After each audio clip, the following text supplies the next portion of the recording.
ഇന്നപ്പം നമ്മൾ ഒരു 18 to 24 വീക്കുള്ള ഒരു കുഞ്ഞിൻ്റെ ഡെവലപ്മെൻറ്റ് എങ്ങനെയായിരിക്കും, അതുപോലെ തന്നെ 18 to 24 വീക്കുള്ള ഒരു കുട്ടിയുടെ ബ്രെയിൻ സ്റ്റിമുലസിന് വേണ്ടി ആസ് എ പാരൻറ്റ് നിങ്ങൾക്ക് എന്തെല്ലാം ചെയ്യാൻ സാധിക്കുമെന്നുള്ളതാണ് നമ്മൾ ഡിസ്കസ് ചെയ്യുന്നത്. അപ്പം നമ്മൾ എല്ലായ്പ്പോഴും ഡിസ്കസ് ചെയ്യുന്ന പോലെ തന്നെ ആദ്യം നമുക്ക് കുഞ്ഞിൻ്റെ മോട്ടോർ മൈൽ സ്റ്റോൺസ് വെച്ച് തുടങ്ങാം. എന്തെല്ലാമാണ് ഈ ഒരു പ്രായത്തിലുള്ള കുഞ്ഞിൻ്റെ മോട്ടോർ മൈൽ സ്റ്റോൺസ് ആ കുട്ടി ചെയ്തിരിക്കേണ്ടത് എന്നുള്ളതാണ്. ഒന്നാമത് തന്നെ നമുക്ക് കുഞ്ഞ് ഒരു സപ്പോർട്ടോട് കൂടി അല്ലാതെ ഒരു 1.5 വയസ്സാകുന്ന സമയത്ത് അല്ലെങ്കിൽ 18 മന്ത് ആകുന്ന സമയത്ത് നടക്കാൻ തുടങ്ങിയിട്ടുണ്ടാവും. രണ്ടാമത്തെ ഒരു കാര്യമാണ് കുഞ്ഞ് കൗച്ചിൽ, നമ്മുടെ ചെയറിലും കൗച്ചിലൊക്കെ എത്തിപ്പിടിച്ച് കയറാൻ ശ്രമിക്കുന്നത് ഏകദേശം 1.5 അല്ലെങ്കിൽ 2 വയസ്സിൻ്റെ ആ ഒരു ഇടയിലുള്ള കാലയളവിലാണ്. മറ്റൊന്നാണ് കുഞ്ഞ് സ്ക്രിബിളിങ് തുടങ്ങും. അതായത് ഇതുപോലെ കുട്ടി ഒരു പേപ്പറൊക്കെ കൊടുത്തു കഴിഞ്ഞാൽ ഇതുപോലെ കുട്ടി സ്ക്രിബിൾ ചെയ്ത് തുടങ്ങുന്നത് ഈ ഒരു പ്രായത്തിലാണ്. ഏകദേശം 1.5 വയസ്സ് അല്ലെങ്കിൽ 2 വയസ്സിൻ്റെ ഇടയ്ക്കാണ് ഇങ്ങനെ ചെയ്യുന്നത്. അടുത്ത മോട്ടോർ മൈൽ സ്റ്റോൺ ആണ് കുഞ്ഞ് ഒരു ലിഡ് ഇല്ലാത്ത ഇതുപോലെ ഓപ്പൺ ആയിട്ടുള്ള കപ്പിൽ നിന്നും കുട്ടി വെള്ളം കുടിക്കാൻ തുടങ്ങും. പക്ഷെ അങ്ങനെ കുടിക്കുമ്പോഴും ശ്രദ്ധിക്കേണ്ട കാര്യം, പലപ്പോഴും ഇതുപോലെ അങ്ങനെ പുറത്തോട്ട് സ്പില്ല് ചെയ്യാൻ സാധ്യതയുണ്ട്. എന്നിരുന്നാൽ പോലും അവരങ്ങനെ കുടിക്കാൻ ശ്രമിക്കും. അടുത്തൊന്നാണ് കുട്ടി സ്പൂൺ യൂസ് ചെയ്യാൻ ഈ സമയത്താണ് തുടങ്ങുന്നത്. കുട്ടി സ്പൂൺ അത് ഒരു സക്സസ്ഫുൾ ആവണമെന്നില്ല, പക്ഷെ അവൻ ട്രൈ ചെയ്യും, അല്ലെങ്കിൽ അവൾ ട്രൈ ചെയ്യും.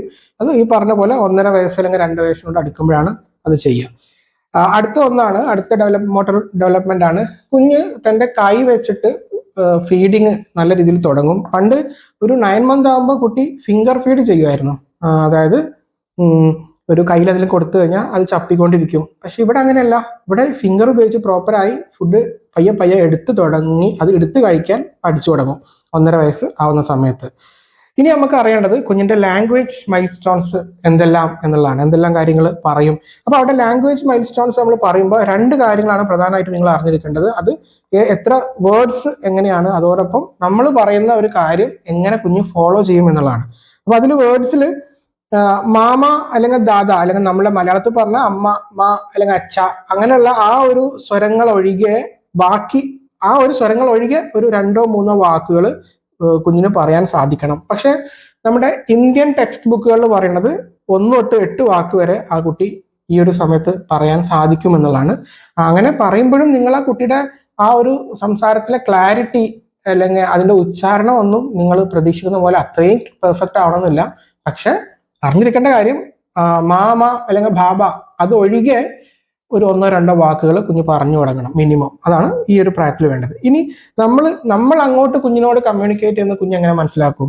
ഈ ഒരു പ്രായത്തിൽ ഒരു ജസ്റ്റർ ഒന്നും കൂടാണ്ട്, അതായത് നമ്മൾ കുഞ്ഞിനോട് ഒരു സിംഗിൾ കമാൻഡ് പറയാം. ഞാൻ ഉദാഹരണത്തിന് അതെനിക്ക് ഇങ്ങോട്ട് കൊണ്ടാ എന്ന് പറഞ്ഞാൽ നമുക്കത് 2 രീതിയിൽ പറയാം. നമ്മൾ കൈ ചൂണ്ടിക്കൊണ്ട് അത് ഇങ്ങോട്ട് കൊണ്ടാ എന്ന് ആക്കുമ്പോൾ ആ കുട്ടി ആ ജസ്റ്ററിനെ മനസ്സിലാക്കിയിട്ട് ചിലപ്പോൾ പ്രതികരിക്കും. പക്ഷെ 1.5 വയസ്സുള്ള കുട്ടി അങ്ങനെയല്ല. ഒരു ജസ്റ്ററും ഇല്ലാണ്ട്, അതായത് നിങ്ങൾ അതിങ്ങോട്ട് കൊണ്ടാ എന്ന് ആക്ഷൻ കാണിക്കാതെ തന്നെ നിങ്ങൾ വെറും വെർബലായിട്ട് അതിങ്ങോട്ട് കൊണ്ടാ എന്ന് പറഞ്ഞാൽ ആ കുട്ടി ഇങ്ങോട്ട് തരും. അതായത് സിംഗിൾ കമാൻഡുകൾ കുട്ടിക്ക് ഒബേ ചെയ്ത് തുടങ്ങുന്നത് ഈ ഒരു പ്രായത്തിൽ ഉണ്ടാവുന്ന ലാംഗ്വേജ് അല്ലെങ്കിൽ കമ്മ്യൂണിക്കേഷന്റെ ഭാഗമായിട്ട് ഉണ്ടാകേണ്ട ഒന്നാണ്. ഇപ്പൊ മനസ്സിലായല്ലോ? അതായത് നമ്മൾ ജസ്റ്റർ ഒന്നും കാണിക്കാതെ ഉള്ള ഒരു കമാൻഡ് പറഞ്ഞു കഴിഞ്ഞാൽ, ഒരു കമാൻഡ് കൊടുത്തു കഴിഞ്ഞാൽ കുട്ടി അത് അനുസരിക്കും. അപ്പൊ ഇതാണ് കമ്മ്യൂണിക്കേഷനിൽ ഈ ഒരു പ്രായത്തിൽ നിങ്ങളെ കുഞ്ഞിന് വേണ്ടത്.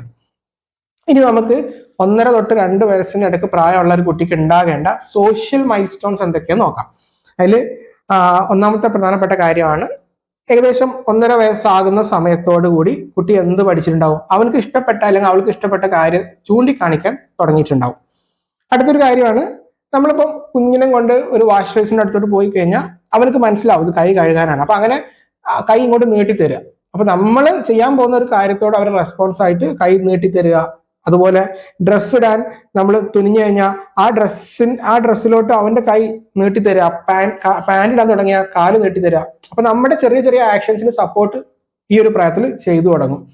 അതുപോലെ ഒന്നാണ്, നിങ്ങൾ കുഞ്ഞിനെയും കൊണ്ട് ഇരുത്തി വായിക്കാൻ അല്ലെങ്കിൽ ഒരു പുസ്തകം കാണിച്ചു കൊടുത്തു കഴിഞ്ഞാൽ ഏകദേശം ഒരു 2-3 പേജൊക്കെ അവരുടെ അറ്റൻഷൻ തെറ്റാതെ ആ ബുക്കിൽ നോക്കിയിരിക്കും. 2-3 പേജിന് അപ്പുറത്തോട്ട് കുട്ടി നോക്കിയിരിക്കണം നിങ്ങൾ പ്രതീക്ഷിക്കരുത്. കാരണം അവരുടെ അറ്റൻഷൻ സ്പാൻ ഈ സമയത്ത് കുറവായിരിക്കുമല്ലോ. ഒരു 2-3 പേജ് വരെയൊക്കെ നിങ്ങൾ ഇങ്ങനെ മറിച്ചു കൊടുത്താൽ ഇൻട്രസ്റ്റോട് കൂടി നോക്കിയിരിക്കും. അത് കഴിയുമ്പോൾ അവരെ ശ്രദ്ധ തെറ്റും. അപ്പൊ അതാണ് അടുത്തൊരു സോഷ്യൽ ഡെവലപ്മെന്റ് ഈ പ്രായത്തിൽ ഉണ്ടാവേണ്ടത്. ഇനി വസ്ത്രധാരണയുമായി ബന്ധപ്പെട്ട് ഈ പ്രായത്തിൽ ഉണ്ടാവേണ്ട ഒന്ന് ഞാൻ ഓൾറെഡി പറഞ്ഞു. എന്താണ്? നമ്മൾ ആ കുട്ടിയെ ഡ്രസ്സ് അണിയിക്കുമ്പോൾ കുട്ടിയുടെ ഭാഗത്ത് നിന്ന് സഹകരണം ഉണ്ടാവും. ഉദാഹരണത്തിന് നമ്മൾ കൈ ആണിട്ട് കൊടുക്കുന്നത്, കുട്ടി കൈ നീട്ടിത്തരും. കാലാണെങ്കിൽ കാല് നീട്ടിത്തരും. അതാണ് ഒന്ന്. രണ്ടാമത്തെ കാര്യം, കുട്ടിക്കൊരു സിബുള്ള ഡ്രസ്സ് ഇട്ട് കൊടുത്തു കഴിഞ്ഞാൽ ഈ പ്രായത്തിലാണ് അവർ അൺസിബ് ചെയ്യാൻ പഠിക്കുന്നത്. അതായത് തനിയെ വലിച്ചു ഊരും. സിബ് വലിച്ചു ഊരാൻ പഠിക്കുന്നത് ഏകദേശം 1.5 തൊട്ട് 2 വയസ്സിന്റെ ഇടയ്ക്ക് പ്രായമുള്ള ഒരു കുട്ടി ചെയ്യുന്ന കാര്യമാണ്. അടുത്ത വളരെ പ്രധാനപ്പെട്ട ഒരു കാര്യമാണ്, അമ്മയുടെ അല്ലെങ്കിൽ അച്ഛന്റെ ഹൗസ് ഹോൾഡ് വർക്ക് കുഞ്ഞ് ഇമിറ്റേറ്റ് ചെയ്യാൻ തുടങ്ങുന്നത് 1.5 തൊട്ട് 2 വയസ്സിനിടയ്ക്കുള്ള പ്രായത്തിലാണ്. ഇപ്പം ഈ കുട്ടി കാണിക്കുന്ന പോലെ തന്നെ അടിച്ച് വാരുക അല്ലെങ്കിൽ വീട്ടിലുള്ള ഹൗസ് ഹോൾഡ് വർക്ക്സ് ഒക്കെ കുട്ടി മിമിക് ചെയ്ത് തുടങ്ങുന്നത് ഈ പ്രായത്തിലാണ്. അത് ഈ ഒരു പ്രായത്തിൽ ഉണ്ടാകേണ്ട ഒരു സോഷ്യൽ ഡെവലപ്മെന്റ് ആണ്.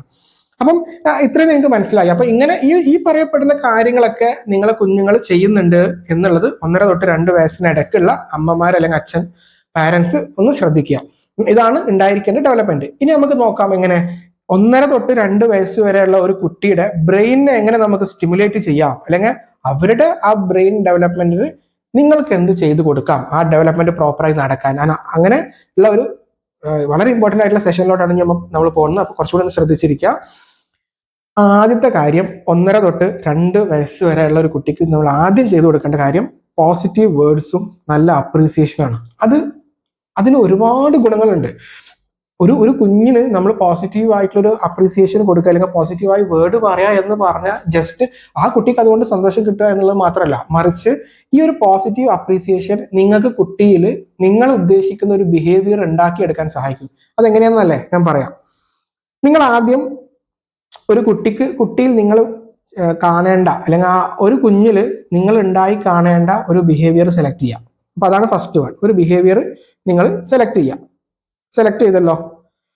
അപ്പൊ ബിഹേവിയർ സെലക്ട് ചെയ്ത് കഴിഞ്ഞാൽ ഇനി ആ ഒരു ബിഹേവിയർ കുഞ്ഞ് ചെയ്തു. എന്താണ് ആ ബിഹേവിയർ? ഇപ്പൊ സപ്പോസ് കുട്ടിക്ക് നിങ്ങളൊരു പാത്രത്തിൽ ഫുഡ് കൊടുക്കുക, അല്ലെങ്കിൽ കുട്ടിയുടെ കുഞ്ഞു കളിപ്പാട്ടങ്ങൾ കുഞ്ഞൊരു ഷെൽഫിൽ നല്ല രീതിയിൽ അടുക്കി വെക്കണം എന്ന് നിങ്ങൾ ഉദ്ദേശിക്കുക. ഈ ഒരു പ്രായത്തിൽ അത്രയും ചെയ്യില്ല, എന്നാലും ചെറിയ ചെറിയ കാര്യങ്ങൾ, ഒരു ബിഹേവിയർ നിങ്ങൾ സെലക്ട് ചെയ്യുക. കുട്ടി അത് ചെയ്തു. അങ്ങനെ ചെയ്തു കഴിഞ്ഞാൽ നിങ്ങൾ നല്ല ഗുഡ് വേർഡ്സ് കൊണ്ട് അതിനെ അപ്രീഷിയേറ്റ് ചെയ്യുക. ഉദാഹരണത്തിന്, അയ്യോ കുഞ്ഞ് മോനല്ല അത് മോളെല്ലാം ചെയ്തല്ലോ, നന്നായിട്ടുണ്ട്, അങ്ങനെ ഒരു ഗുഡ് വേർഡ് കൊടുക്കുക. ഇത് എന്തിനു സഹായിക്കും? പോസിറ്റീവ് വേർഡ് പറയുന്നത് കുട്ടികൾക്ക് അതിന്റെ ബെനിഫിറ്റ് വേറെ ഉണ്ട്. അതിനു പുറമെ കുട്ടികളിൽ നിങ്ങൾ ഉദ്ദേശിക്കുന്ന ബിഹേവിയർ ബിൽഡ് ചെയ്യാൻ ഇത് ഒരുപാട് സഹായിക്കും. അപ്പൊ അതാണ് ഒന്നാമത്തെ കാര്യം. എപ്പോഴും കുട്ടിയുടെ ഒരു പോസിറ്റീവ് വേർഡ് പറയുക, അതോടൊപ്പം അപ്രീസിയേഷൻ. അപ്പൊ ഈ പോസിറ്റീവ് വേർഡ്സ് ആൻഡ് അപ്രീസിയേഷനെ കുറിച്ച് തന്നെ പറയാൻ വേറെ ഉണ്ട്. അത് നമുക്കൊരു മറ്റൊരു വീഡിയോയിൽ നമുക്ക് ഡിസ്കസ് ചെയ്യാം. ഇനി രണ്ടാമത്തെ കാര്യം, എൻകറേജ് പ്രിറ്റൻഡ് പ്ലേ. ഇത് വളരെ ഇമ്പോർട്ടൻ്റ് ആയിട്ടുള്ള കാര്യമാണ്. ഒരു 1.5 വയസ്സ് തൊട്ട് 2 വയസ്സ് വരെയുള്ള കുട്ടിയിൽ നിങ്ങൾ എപ്പോഴും എൻകറേജ് ചെയ്യേണ്ട കാര്യമാണ് പ്രിറ്റൻഡ് പ്ലേ. എന്താണ് പ്രിറ്റൻഡ് പ്ലേ എന്ന് നിങ്ങൾക്ക് അറിയാമെന്ന് വിശ്വസിക്കുന്നു. അതായത് ഇപ്പൊ നമ്മുടെ കുഞ്ഞിന്റെ ഒരു സ്റ്റഫ് ചെയ്തിട്ടുള്ള ഒരു ഡോൾ വെച്ചിട്ട് കുഞ്ഞ് ഭക്ഷണം വാരി കൊടുക്കുന്ന പോലെ ഉള്ള കളികളൊക്കെ നിങ്ങൾ പ്രൊമോട്ട് ചെയ്യുക. അപ്പൊ നിങ്ങൾ ആദ്യം ആ ഡോളിന്റെ വായിൽ വെച്ച് കൊടുക്കുക. എന്നിട്ട് പറയാം, ഡോളിന് ഞാനിപ്പോൾ ഫീഡ് ചെയ്യാണ്, അടുത്ത മോള് അല്ലെങ്കിൽ മോൻ ഫീഡ് ചെയ്യണം കേട്ടോ എന്ന് പറഞ്ഞിട്ട് അങ്ങനെയുള്ള ഒരു പ്രിറ്റൻഡ് പ്ലേ നമ്മൾ പ്രൊമോട്ട് ചെയ്യുക. അപ്പൊ ഇവിടെ കണ്ടില്ലേ, ഈ ഒരു കുട്ടി ഈ ഡോളിനെ കൊണ്ട് ചിത്രം അല്ലെങ്കിൽ ബുക്ക് കാണിക്കുകയാണ്. അപ്പൊ അതൊക്കെ ഒരു പ്രിറ്റൻഡ് ടൈപ്പ് ഓഫ് പ്ലേ. അതൊക്കെ കുഞ്ഞുങ്ങളിൽ പ്രൊമോട്ട് ചെയ്യേണ്ടത് ഉണ്ട്. അങ്ങനെ പ്രൊമോട്ട് ചെയ്യുമ്പോൾ ആദ്യം നിങ്ങളത് കളിച്ച് കാണിച്ചു കൊടുക്കണം. അപ്പൊ എന്നിട്ടാണ് എങ്കിലും മാത്രമാണ് അവരത് ചെയ്യത്തുള്ളൂ. ഇനി അടുത്തതാണ് വളരെ ഇമ്പോർട്ടൻ്റ് ആയിട്ടുള്ള കാര്യമാണ് ഈ പ്രായത്തിൽ അവർക്ക് ഫീലിങ്സിനെ കുറിച്ചും എങ്ങനെയാണ് ഓരോ ഫീലിങ്സിനോട് റിയാക്ട് ചെയ്യേണ്ടത് എന്നുള്ള കുറിച്ചും നിങ്ങൾ പറഞ്ഞ് മനസ്സിലാക്കേണ്ട അല്ലെങ്കിൽ അത് കാണിച്ചു കൊടുക്കേണ്ട ഒരു പ്രായമാണ്. അതെങ്ങനെയാ? നമ്മൾ എക്സാമ്പിൾ സഹിതം പറയാം. ഇപ്പൊ ഒരു കുഞ്ഞ് സാഡ്നെസ്, അപ്പൊ ഒരു കുഞ്ഞ് നിങ്ങളെ അടുത്ത് മറ്റൊരു കുഞ്ഞ് വളരെ വിഷമിച്ചിരിക്കുകയെന്നുണ്ടെങ്കിൽ നിങ്ങൾ കുഞ്ഞിനോട് നിങ്ങളുടെ കുഞ്ഞത് കണ്ടു. അപ്പൊ ആ ഒരു സിറ്റുവേഷനിൽ നിങ്ങളെ കുഞ്ഞിനോട് നിങ്ങൾ പറഞ്ഞു കൊടുക്കാൻ പറ്റുന്ന ഒരു കാര്യമാണ്, നീ നമ്മുടെ മോനെ അല്ലെങ്കിൽ ആ ഒരു കുട്ടിയെ നോക്കൂ, എത്ര സാഡാണ്, നമുക്ക് അവനെ ഒന്ന് ഹാപ്പി ആക്കാൻ വേണ്ടി അവനക്ക് നിന്റെ ഒരു ഡോൾ കൊടുത്താലോ, അങ്ങനെ. അപ്പൊ ആ സാഡ്നെസ് എന്നുള്ള അല്ലെങ്കിൽ ആ കുഞ്ഞ് വളരെ ദുഃഖമായിട്ട് അല്ലെങ്കിൽ സങ്കടപ്പെട്ടിരിക്കുകയാണ്. അപ്പൊ സങ്കടം എന്നുള്ള ഇമോഷനെ നിങ്ങളവിടെ പരിചയപ്പെടുത്തി ആ സങ്കടപ്പെട്ടിരിക്കുന്ന കുട്ടിക്ക് ഒരു കംഫർട്ട് നൽകാൻ നമുക്കൊരു ഡോൾ കൊടുക്കാം. അപ്പൊ അങ്ങനെയുള്ള ഇമോഷനോട് എങ്ങനെ റിയാക്ട് ചെയ്യണം ആസ് എ ഹ്യൂമൻ ബീങ് എന്നുള്ളത് നിങ്ങൾ പഠിപ്പിച്ചു. അപ്പൊ ഈ പ്രായത്തിൽ പഠിപ്പിക്കേണ്ട കാര്യമാണ് ഫീലിങ്സിനെ കുറിച്ചും ആ ഫീലിങ്ങിനോട് ആസ് എ ഹ്യൂമൻ ബീങ് നമ്മൾ എങ്ങനെ റിയാക്ട് ചെയ്യുന്നുള്ളത്. അത് പല എക്സാമ്പിൾസ് ഉണ്ട്. ഇപ്പൊ ഹാപ്പി ആയിരിക്കുന്ന കുട്ടിയാണെങ്കിൽ പറയാം, അവൻ ഹാപ്പി ആയിരിക്കുകയാണല്ലോ, അപ്പൊ അവിടെ ഹാപ്പിനെസ് മനസ്സിലായി ആ കുഞ്ഞിന്. അപ്പോൾ നമുക്ക് അവൻ്റെ കൂടെ പോയി എൻജോയ് ചെയ്യാം. അപ്പൊ അങ്ങനെ ഒരു കൂട്ടം ആളുകൾ ഹാപ്പി ആയിരിക്കുമ്പോൾ നമ്മളും അതിന്റെ ഭാഗമായി ഹാപ്പി ആകണം എന്നുള്ളത് ആണ് ആ ഒരു പോസിറ്റീവ് ആയിട്ട് റിയാക്ട്, അതായത് ആ ഒരു ഇമോഷനോട് നമ്മൾ എങ്ങനെ റിയാക്ട് ചെയ്യണം എന്നുള്ളത് നിങ്ങൾ കുട്ടീനെ പഠിപ്പിക്കേണ്ട രീതി. അത് മനസ്സിലായെന്ന് വിശ്വസിക്കുന്നു. ഇനി നമുക്ക് അടുത്ത ഇതിലോട്ട് പോവാം. അടുത്ത ഒരു സ്റ്റിമുലസ് ആണ്, ബ്രെയിൻ സ്റ്റിമുലസ് ആണ്, help your child to think. അതായത് ഈ ഒരു പ്രായത്തിൽ 1.5 തൊട്ട് 2 വയസ്സായ കുട്ടികൾക്ക് നിങ്ങൾ ചെയ്തു കൊടുക്കേണ്ട കാര്യമാണ് അവരെ ചിന്തിക്കാൻ സഹായിക്കുക. അതെങ്ങനെ സഹായിക്കാം? നിങ്ങൾ അവരോട് കുഞ്ഞു ചുറ്റുപാടുള്ള കുഞ്ഞു ചോദ്യങ്ങൾ ചോദിക്കുക. ഇപ്പൊ നിങ്ങളൊരു വണ്ടി കണ്ടു, അല്ലെങ്കിൽ അടുത്തൊരു മരം കണ്ടു, അല്ലെങ്കിൽ അടുത്തൊരു വസ്തുവിനെ കണ്ടു, നിങ്ങൾ ചോദിക്കുക ഇത് എന്താണ്? കുഞ്ഞിനോട് ചുമ്മാ ചോദിക്കുക. ദാറ്റ് വിൽ ലീഡ്, അത് കുഞ്ഞിലൊരു ചിന്ത ഉണർത്താൻ, ഇതെന്താണെന്ന് കുഞ്ഞിനെ കൊണ്ട് ചിന്തിക്കാൻ ഒരു ഇടയാക്കും. അത് കുട്ടികളിൽ ആ തിങ്കിങ് എന്നുള്ള പ്രോസസ്സിനെ അപ്ഹോൾഡ് ചെയ്യാൻ, അത് ഡെവലപ്പ് ചെയ്യാൻ സഹായിക്കും. മനസ്സിലായല്ലോ? ഇനി അടുത്ത ഒന്നാണ്, വളരെ പ്രധാനപ്പെട്ടതാണ്, പല പാരൻസും ഇപ്പൊ വളരെ അധികം ഇമ്പോർട്ടൻറ്റ് കൊടുക്കുന്ന ഒരു കാര്യമാണ്, അല്ലെങ്കിൽ കൊടുക്കേണ്ട ഒരു കാര്യമാണ്, ഗീവ് ചോയ്സസ്. അവർക്ക് നിങ്ങൾ ചോയ്സ് നൽകണം. അതിന് ഒരുപാട് ഗുണങ്ങളുണ്ട്. അതിൽ ഒരു എക്സാമ്പിൾ പറഞ്ഞാൽ, ഇപ്പൊ അവർക്ക് ഡ്രസ്സൊക്കെ എടുക്കുകയാണെങ്കിൽ അവർക്ക് നിങ്ങൾ ചോയ്സ് കൊടുക്കുക. ഇതിൽ ഏത് ഡ്രസ്സ് നിനക്ക് വേണം, അല്ലെങ്കിൽ മോൾക്ക് വേണം, മോൻക്ക് വേണം. അതുപോലെ ഫുഡ് വാങ്ങുമ്പോൾ ആ ഫുഡിന്റെ ആ ഒരു ഫുഡ് ഐറ്റം വാങ്ങുന്നത്, മാർക്കറ്റിൽ നിന്ന് വാങ്ങുന്നത് തൊട്ട് അതിന്റെ പ്രിപ്പറേഷൻ തൊട്ട് അതിന്റെ സെർവിങ്, ഈ 3 സ്റ്റേജിലും നിങ്ങൾ കുഞ്ഞിനോട് അവരുടെ അഭിപ്രായം ചോദിക്കുക. ചുമ്മാ അവർക്ക് 1.5 വയസ്സുള്ള കുട്ടിക്ക് അഭിപ്രായം പറയാനൊന്നും സാധിക്കൂല, അല്ലെങ്കിൽ 2 വയസ്സിന് താഴെയുള്ള കുട്ടിക്ക് നല്ല രീതിയിൽ അഭിപ്രായം പറയാൻ സാധിക്കൂല. പക്ഷേ അവർക്ക് അവരുടേതായ രീതിയിൽ അത് എക്സ്പ്രസ് ചെയ്യാൻ കഴിയും. അപ്പൊ ഇവിടെ അവരുടെ ചോയ്സസ് നിങ്ങൾ ചോയ്സസ് കൊടുക്കുക, അവരുടെ ഒപ്പീനിയൻ ചോദിക്കുക എന്നുള്ളത് വളരെ ഇമ്പോർട്ടൻ്റ് ആണ്. ഒരു പേഴ്സണാലിറ്റി ഡെവലപ്മെന്റിന് മാത്രമല്ല, മറിച്ച് ഇങ്ങനെ ചോദിച്ചു കഴിയുമ്പോൾ കുഞ്ഞുങ്ങൾ ഒരു പരിധി വരെ ടാൻട്രംസ് ഒഴിവാക്കും, ഈ വാശി ഒഴിവാക്കാൻ പറ്റും. അതോടൊപ്പം വളരെ എഫക്റ്റീവ് ആയിട്ടുള്ള ഒരു എന്തിനുള്ള മെത്തേഡാണ് ഈ ഒരു ഓപ്ഷൻ ചോദിക്കല്. ഇപ്പം ഈ പിക്കി ഈറ്റേഴ്സ് ആയിട്ടുള്ള, അതായത് ഈ ഭക്ഷണം കഴിക്കാൻ മടിയുള്ള കുഞ്ഞുങ്ങൾക്ക് ഇങ്ങനെ ഒരു ചോയ്സ് കൊടുക്കുമ്പോൾ അവർ കുറച്ചുകൂടെ നന്നായി കഴിക്കാൻ സാധ്യതയുണ്ട് എന്നാണ് യുനിസെഫിന്റെ ഒക്കെ പല പേപ്പേഴ്സിലും പറയുന്നത്.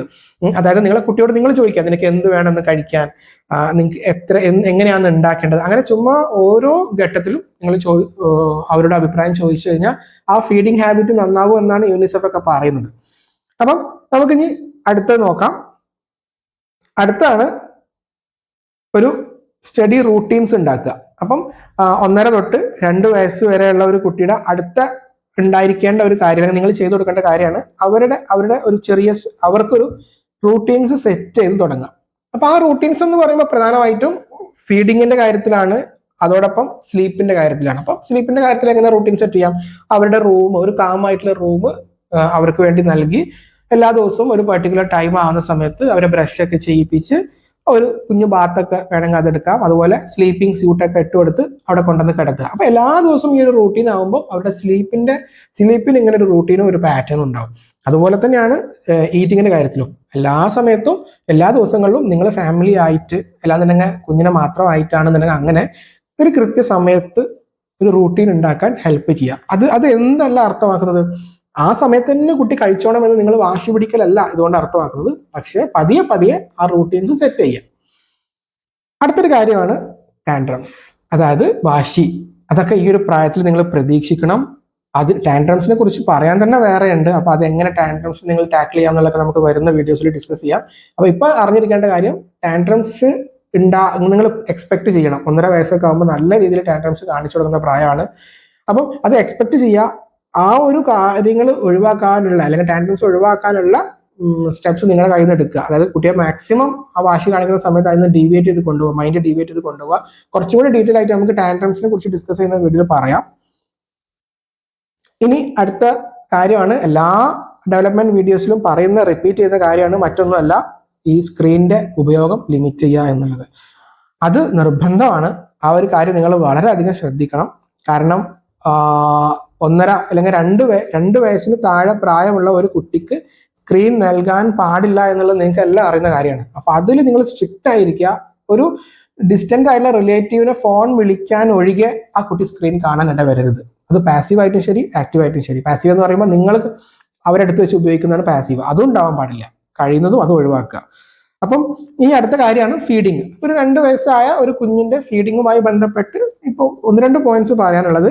ഈ ഒരു സമയത്ത് സ്പൂണ്, അതുപോലെ തന്നെ കപ്പൊക്കെ അവരെ യൂസ് ചെയ്യാൻ നിങ്ങൾ പ്രൊമോട്ട് ചെയ്യുക. അത് ഈ ഒരു പ്രായത്തിൽ തുടങ്ങേണ്ട, 1.5 വയസ്സിൽ തുടങ്ങേണ്ട ഒരു കാര്യമാണ്. അതോടൊപ്പം തന്നെ അവരെ സ്വന്തം കഴിക്കാൻ നിങ്ങൾ പ്രൊമോട്ട് ചെയ്യുക. അങ്ങനെ കഴിക്കുമ്പോൾ ആകെ മെസ്സി ആയിരിക്കും, ഭയങ്കര അലമ്പ് ആയിരിക്കും ആ ഒരു പരിസരമൊക്കെ. പക്ഷെ അതൊന്നും നിങ്ങൾ നോക്കണ്ട, അത് തന്നെയാണ് അവർക്ക് വേണ്ടത്. അങ്ങനെ മെസ്സി ആയിട്ട് അവർ കഴിച്ചോട്ടെ, അതൊരു പ്രോബ്ലമേ അല്ല, മറിച്ച് അവർ തനിയെ കഴിക്കാൻ നിങ്ങൾ വിടുക. അപ്പൊ ഇതാണ് ഫീഡിങ്ങുമായി ബന്ധപ്പെട്ട് പറയാനുള്ളത്. അപ്പം ഇത്രയും കാര്യങ്ങളാണ് ഒരു 1.5 തൊട്ട് 2 വയസ്സ് വരെ പ്രായമുള്ള ഒരു കുഞ്ഞിന്റെ പാരന്റ് എന്നുള്ള നിലയ്ക്ക് നിങ്ങൾക്ക് ചെയ്തു കൊടുക്കാൻ പറ്റുന്ന കുറച്ച് കാര്യങ്ങൾ. ഇനി ഒരുപാട് പറയാനുണ്ട്, പ്രത്യേകിച്ച് ടാൻട്രംസിനെ കുറിച്ചൊക്കെ നമുക്ക് ഡിസ്കസ് ചെയ്യാനുണ്ട്. അതെല്ലാം ഓരോ വീഡിയോസിലായിട്ട് നമുക്ക് പറയാം. പക്ഷെ ഏറ്റവും ബേസിക് ആയിട്ട് നിങ്ങൾ 1.5 തൊട്ട് 2 വയസ്സ് വരെ പ്രായമുള്ള ഒരു കുഞ്ഞിന്റെ ഡെവലപ്മെന്റും ആ കുഞ്ഞിന്റെ ബ്രെയിൻ സ്റ്റിമുലേഷന്റെ കാര്യത്തിലും ഇത്രയെങ്കിലും നിങ്ങൾ അറിഞ്ഞിരിക്കണം. അപ്പൊ ഇതിൽ എന്തെങ്കിലും സംശയം ഉണ്ടെങ്കിൽ താഴെ ചോദിക്കാം. നമുക്ക് ഇനി അടുത്ത സെഷൻ നെക്സ്റ്റ് എപ്പിസോഡിൽ നമുക്ക് കാണാം. ഡെവലപ്മെന്റ് സീരീസിലെ അടുത്ത 2 ഇയർ തൊട്ട് 2.5 വയസ്സ് വരെ ഉള്ളത് അടുത്ത വീഡിയോയിൽ നമുക്ക് ഡിസ്കസ് ചെയ്യാം. അപ്പോൾ സംശയങ്ങൾ ഉണ്ടെങ്കിൽ ചോദിക്കുക. ഇതുവരെ മനസ്സിലായി എന്നുണ്ടെങ്കിൽ ചാനൽ സബ്സ്ക്രൈബ് ചെയ്യുക, മറ്റുള്ള ഫ്രണ്ട്സിന്, മറ്റുള്ള പാരന്റ് ഗ്രൂപ്പിലോട്ട് ഒന്ന് സജസ്റ്റ് ചെയ്യാം. നമുക്ക് ഇനി അടുത്ത ടോപ്പിക്കുമായിട്ട് ഈ പാരന്റിങ് സെഷൻസ് തുടരാം.